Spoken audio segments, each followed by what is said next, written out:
each year, depending on how much sun you get. Also, as you age, your skin tone changes. And certain seasons, your skin is lighter in the winter than it is in the summer. Um, so it's like a continuous thing. Even if you don't wear makeup on a daily basis, definitely try to invest in a pretty nice foundation for convention use, because people are going to be taking your pictures, and when you're dressing up as a character, foundation is the base. It's definitely something that each person can use. That's why, for television newscasters and anybody who goes on screen in front of a camera, they could be 70 years old. They still need foundation powder so that their skin looks even on camera. So foundation goes over the concealer, and then after the foundation is the powder. And again, powder, many different sizes. I just prefer to use the one that you can put on with a brush, and because it's really nice for touching up later. And I use this awesome high definition powder that comes and it looks actually white. It's a talc-based powder. So even though it's white, when it goes on your skin, it becomes invisible. So that's why it's great for any skin tone. So you don't have to worry about matching your skin tone with the powder. But foundation evens out the skin, and the powder, it mattes everything and finishes it. So these are the first, I guess you can say, base steps for doing makeup. And anybody who wants to cosplay should do these things at the very least. On top of doing this, I'm going to show you some examples of makeup that I've done on myself. And then we're going to get into some guy makeup as well. But girl makeup obviously is a little more complex and will require a little more time. And so just bear with me. All right. So the golden rule for makeup generally is you want to emphasize your eyes, and you want to emphasize your features in general. And the main things that you're going to do on your face are going to be your eyes, your lips, and your cheekbones. Those are your main features. So you want to create an even palette, and then emphasize, bring out the features in you. And then you can also minimize the features that you don't want, which is why they can do makeup by, aging people, or they can make somebody look completely different. They can give them a really big nose, or really, minimize their nose and make their eyes look really big, which is what, for anime, that's basically the goal. So, I just started sort of playing with makeup, and I feel like being an Asian person with my almond-shaped eyes, I still don't do very typical Asian makeup. I can show you the Asian makeup that I try to do. In this picture, I try to make myself look really, really Asian. Just as much as I could, emphasizing on the shape of my eyes, and not working to make my eyes look too big. Because for a lot of cosplays, I'll try to really deepen my eyes and make them look gigantic.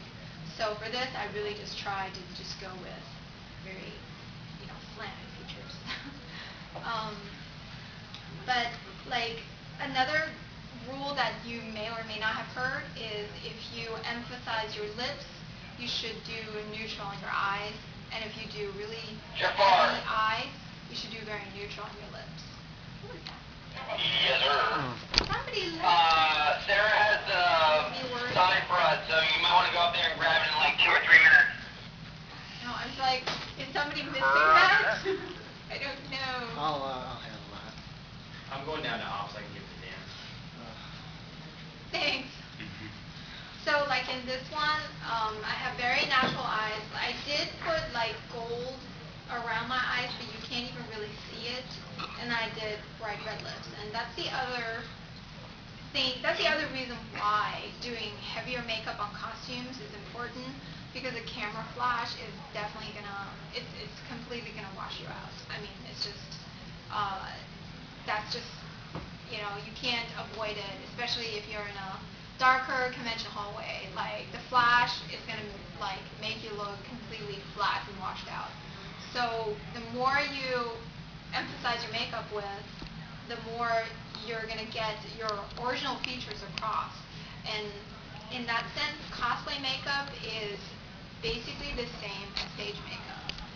There really is not much difference between the two, because with stage you deal with the bright lights overhead that also wash you out, which is why their costumes are, everything is overemphasized about theater. Like, they overemphasize the way they speak, how they move on stage, all their gestures are overacted, their costumes are overly elaborate, and then their makeup matches it.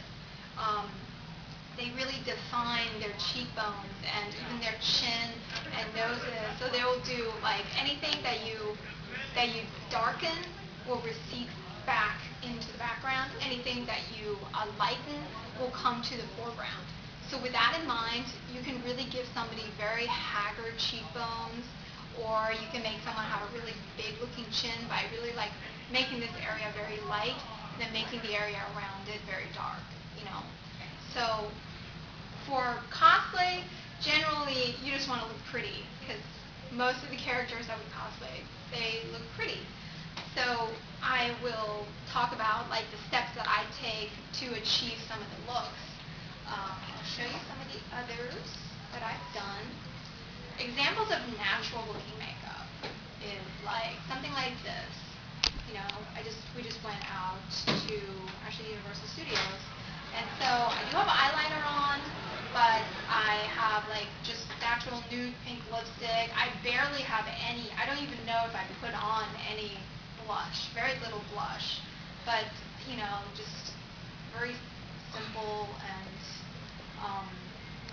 natural, and stuff like makeup like this. It would work really well for cute characters like Chi or Sakura, you know. And for Ada actually doesn't wear that much makeup in the game, so I tried to sort of mimic what her look is. She kind of, like, she has definitely nude lips, but fairly defined eyebrows and definitely defined eye lines. So I try to mimic actually how the characters are drawn. I try to mimic the shape of their eyes with the eyeliner and with the eyeshadows. And again, in person, I remember definitely wearing more makeup than what it looked like in the picture. But by taking photos, it loses some of the depth and it looks lighter, and you can't even really tell some of the eyeshadows that I used. Let's see. This is another good example, actually. And contacts. We'll be talking about contacts too. Contacts are awesome. Like, I just really did a lot of outlines around my eyes, sort of looking at the reference of the character, which is Yaya from Parasite Eve. And I have some, like, bronze fading to gold eyeshadow, just something to give you a little bit of depth right here. Hi, Julie. Hi. And then, you know, very nude lipstick. So now I'll show you some examples of crazier makeup that I've done, such as this.